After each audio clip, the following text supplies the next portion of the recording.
He oído decir que una montaña, por más alta que sea, sin una persona que desde su cumbre admire el espectáculo, no es más que una piedra muda incrustada en la gran cuenca vacía del espacio.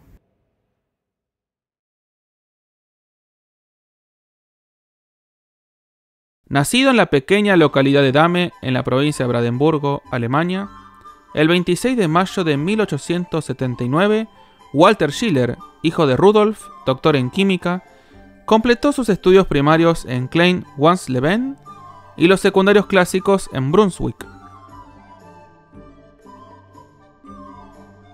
Aunque la brillante escuela de geólogos alemanes cubría una buena parte del planeta y podría haber sido una influencia obvia, el despertar de la vocación geológica de Schiller es atribuido a una fuente inesperada.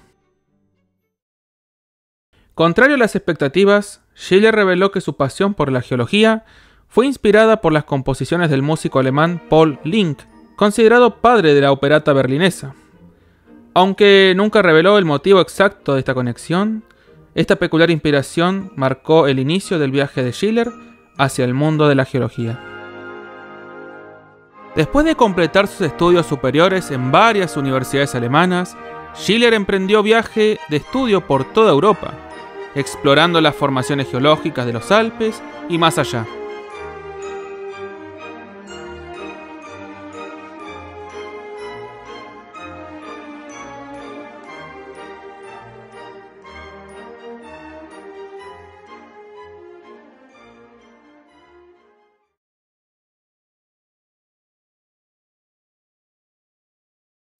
En 1905, a la edad de 26 años, Schiller se unió al Museo de la Plata en reemplazo de Rodolfo Hautal. El museo, bajo la dirección del eminente naturalista Francisco Pascasio Moreno, era un centro de estudio que ofrecía vastas oportunidades de exploración científica.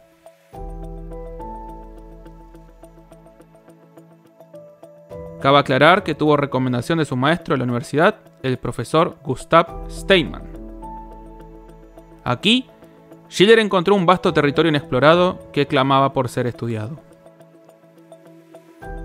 En el mismo año, Schiller se casó con su novia alemana Julia Thiem y nació su primera hija, Hilda.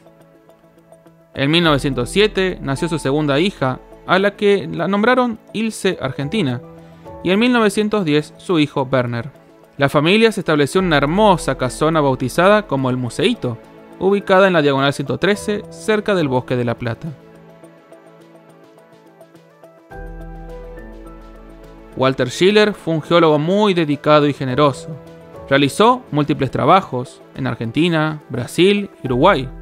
Pese a su juventud, había acumulado amplia experiencia como geólogo de campo, especialmente en relevamientos geológicos en alta montaña, gracias a numerosas campañas llevadas a cabo en Alemania, Austria, Suiza y España.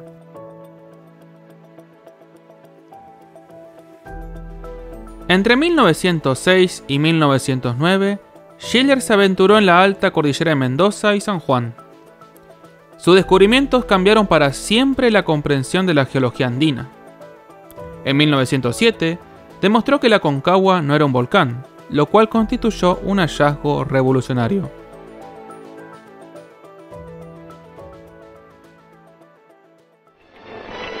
El día 13 de diciembre, las entrañas de una tierra privilegiada descubren su riqueza. Petróleo. Petróleo. Beguín, mudo de asombro, mira el negruzco líquido. Puig dibuja en una sonrisa la confirmación de su presentimiento. El descubrimiento accidental del petróleo en cercanías de Comodoro Rivadavia abrió nuevas oportunidades para la región y el país.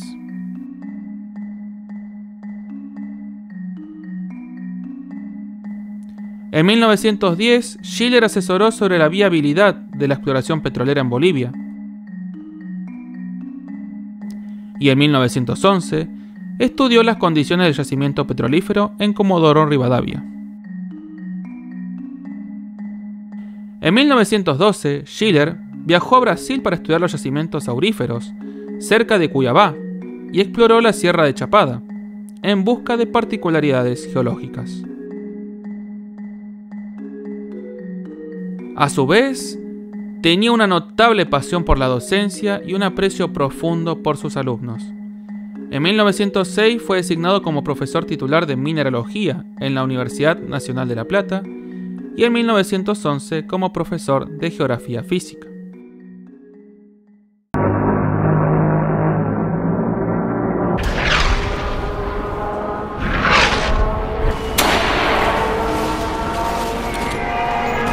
La historia de Schiller se vio interrumpida por la Primera Guerra Mundial, que ante el desarrollo de este conflicto bélico, Schiller se sintió obligado a defender su tierra natal en el ejército alemán. Walter Schiller consiguió un pasaporte falso para viajar a Europa y antes de irse, donó al Museo de La Plata todas sus colecciones geológicas.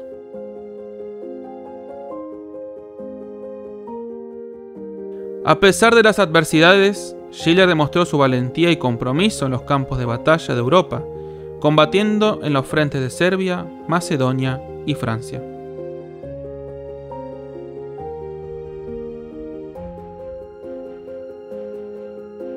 Durante la guerra, Walter Schiller contrajo malaria, una enfermedad que lo afectaría hasta el final de sus días.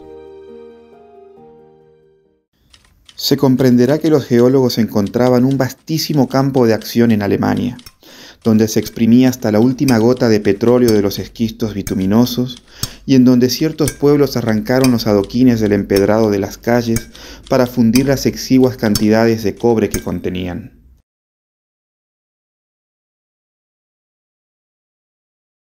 La segunda etapa de la vida de Walter Schiller, desde su retorno de Alemania en 1919 hasta su trágica muerte en 1944, estuvo marcada por una prolífica actividad y destacadas contribuciones en el ámbito de la geología.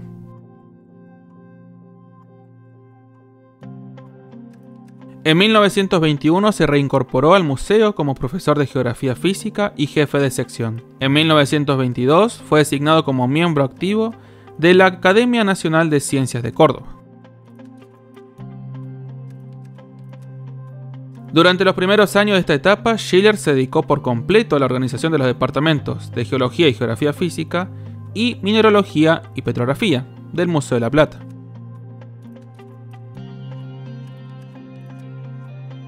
Demostrando su profundo conocimiento de minerales y rocas al clasificar y ordenar unas 24.000 muestras.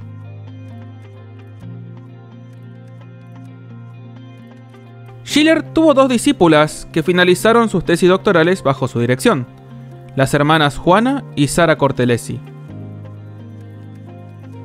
En 1927, Juana Cortelesi presentó su tesis titulada El ámbar de Magallanes, con la que obtuvo su doctorado en química. En 1932, Sara Cortelesi defendió su tesis sobre la existencia de la Bixbita en la Patagonia, siendo la primera tesis sobre mineralogía en la Universidad Nacional de La Plata. Sara Cortelesi se convirtió en la primera egresada de doctorado en Ciencias Naturales con orientación en Geología y Mineralogía de la Universidad de La Plata. Walter Schiller realizó viajes cortos hacia las provincias de Neuquén y Río Negro, en febrero de 1920 y en enero, febrero y mayo de 1921.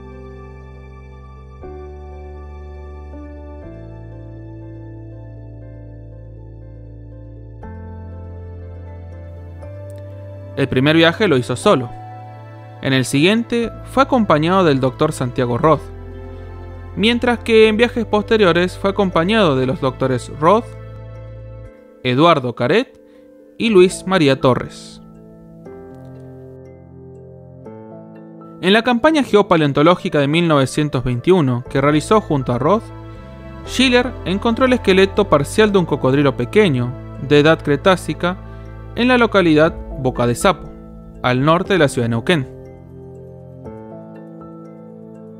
Matilde Dolgopol de Sáez describió y nominó a este cocodrilo Microsuchus schilleri.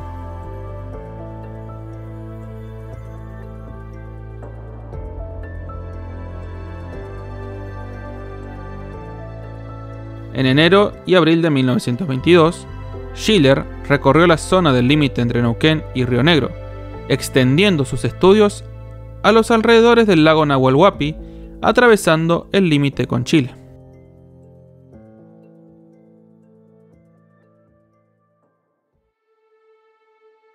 En pleno corazón de la provincia más adelantada de toda la República, hay partes tan inexploradas como los rincones más retirados de la cordillera de los Andes, de las selvas primitivas del norte, de las estepas patagónicas o de las montañas boscosas entre los canales del lejano sur.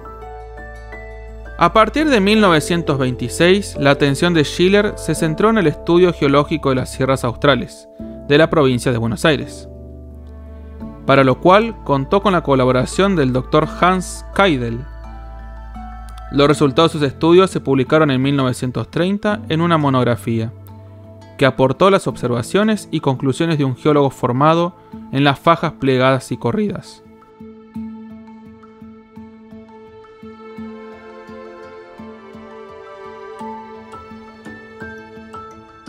Esta y otras contribuciones se reflejan en sus publicaciones en los anales del Museo de la Plata. Su incansable búsqueda de conocimiento y su dedicación al avance de la geología lo convierte en una figura destacada de la historia de la ciencia argentina.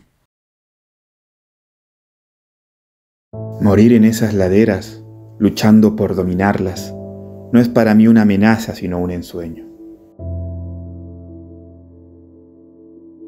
El final de la vida del Dr. Walter Schiller estuvo marcado por una persistente idea: conquistar el Aconcagua, el coloso imponente que desafiaba su voluntad desde hacía décadas.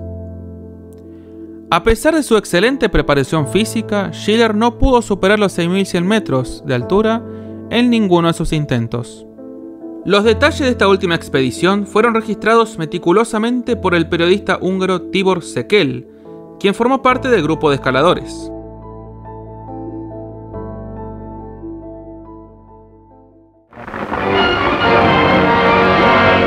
Relato de uno de los sobrevivientes de la reciente expedición a la Aconcagua, Tibor Sekel. Salimos de Puente del Inca el día 22 de enero último y ascendimos por el Valle Orcones. Llegamos el día 25 a Plaza de Mulas, campamento base para estas difíciles expediciones. En él, los expedicionarios permanecen unos días con fines de aclimatación, efectuando excursiones por el glaciar Orcones y otros lugares cercanos. De allí ascendimos al Nido de Cóndores, 5.500 metros. No tenemos agua y la respiración es dificultosa. La necesidad de aclimatación para esta otra altura obliga a nuevas excursiones. Se escala el Cerro Manso y otras cumbres. Llegamos ya al último campamento, en 5.850 metros, al que denominamos Refugio Link como homenaje a nuestro jefe, que ya había logrado 4 veces la conquista de la Aconcagua. De este punto se puede llegar en el día a la cima misma. Nosotros tuvimos la fortuna de batir un récord y llegamos en 10 horas. Aquí aparecemos depositando los testimonios de la nueva conquista del gigante. De regreso ya encontramos a los compañeros preparándose para ascender. Y esta fue su última salida, la última rumbo a la eternidad. El 18 de febrero de 1944, a una altitud de 6.200 metros, la vida del Dr. Walter Schiller, a la edad de 65 años, se apagó, mientras yacía en el interior de su carpa.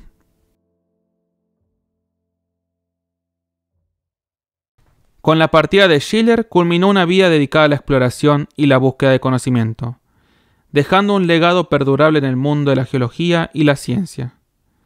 Su espíritu aventurero y su pasión por desafiar los límites son una inspiración para las generaciones de geólogos que lo han sucedido.